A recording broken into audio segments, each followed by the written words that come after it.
విశాఖలో ఏకకాలంలో food safety మెటీరియలాజీ department సంయుక్తంగా సోదాలు నిర్వహించారు.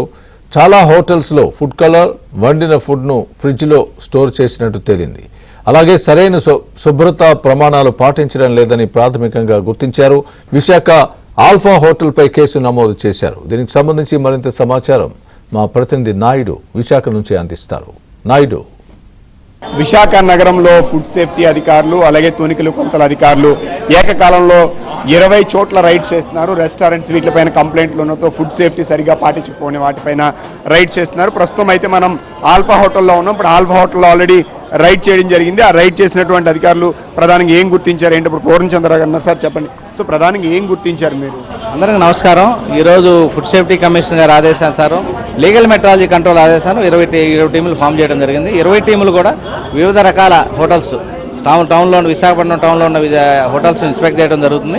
యాక్చువల్గా ఈ హోటల్లో అబ్జర్వ్ చేసింది ఏంటంటే స్టైల్ ఫుడ్ ఫ్రిడ్జ్ చేశాడు. మనం ఏదైతే వద్దంటే స్టైల్ ఫుడ్ అంటే ఉడికించిన దాన్ని ఉడికించి పాడైపోయిన దాన్ని రిఫ్రిజిరేటర్లో పెట్టి దీన్ని సర్వ్ చేయడానికి రెడీగా ఉన్నాయి. నాట్ ఓన్లీ నాన్ వెజిటేరియన్ కాదు, ఈ నూడిల్స్ కూడా ఉడికించి ఫ్రిడ్జ్లో పెట్టి 1 రోజు 2 రోజులు ఉంచుతూ ఉన్నారు.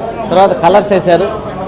నూడిల్స్కి కానీ తర్వాత ఫిష్కి కానీ కలర్స్ వేస్తూ ఉన్నారు, ఆర్టిఫిషియల్ కలర్స్. వాళ్ళ మనం మెయిన్గా అబ్జర్వ్ చేసిందంటే colours, monosodium glutamate, China salt, sanitising conditions. ఎక్కడ కిచెన్లో కూడా చూడండి, ఎటు చూసినా కానీ శానిటరీ కండిషన్స్ బాగాలేదు. దీని ప్రకారం చట్టపరమైన చర్యలు తీసుకుంటా ఉన్నాం, నోటీస్ ఇస్తూ ఉన్నాం. వీళ్ళు కిచెన్ కూడా శానిటైజింగ్ కండిషన్స్ డెవలప్ చేసుకోవడానికి ఇంప్రూవ్మెంట్ నోటీస్ ఇస్తాం. ఇవన్నీ కూడా శాంపిల్ తీయడం జరుగుతుంది. ఎనాలిసిస్ రిపోర్ట్ వచ్చిన తర్వాత వీళ్ళందరి మీద చట్టపరమైన చర్యలు తీసుకుంటాం. ఈ రైడ్స్ ఇవాళ ఒకరోజు కంటిన్యూ కాదు, నిరంతరం కొనసాగుతాయి. అంటే ఇప్పుడు నార్మల్గా ఫుడ్ సేఫ్టీ దీనికి సంబంధించి ప్రధానంగా వైలేషన్స్లో ఎక్కువ ఏంటి? ఇప్పుడు మీరు ఆల్రెడీ చాలా చోట్ల చేసి ఉంటారు కదా, ఎక్కువ ఏం కనిపిస్తుంది మీకు? ప్రజల నుంచో మిగతా నుంచి వస్తున్న కంప్లైంట్స్ ఏంటి? యాక్చువల్గా కంప్లైంట్స్ రెగ్యులర్గా వస్తుంది ఏంటంటే స్టైల్ ఫుడ్, పాడైపోయిన ఫుడ్ పెడుతున్నారు, తర్వాత రిఫ్రిజిరేటర్లో పెట్టిన ఫుడ్ పెడుతున్నారు, కలర్స్ ఎక్కువ కలుపుతూ ఉన్నారు, కార్సినోజెనిక్ కలర్స్ కలుపుతూ ఉన్నారు. Main flavour enhancer monosodium glutamate, China salt అంటారు కదా, దాన్ని కలుపుతున్నారు. దాని మూలన ఇంటెస్టైనల్ డిజార్డర్స్ వస్తాయి. హెల్త్ పరంగా ఎలాంటి సమస్యలు? ఇంటెస్టైనల్ డిజార్డర్స్ ఏంటంటే పెద్ద ప్రేగులు, చిన్న ప్రేగులు దెబ్బతింటాయి, తర్వాత క్యాన్సర్స్ వస్తాయి. డాక్టర్ చెప్తున్నారు ఇవన్నీ.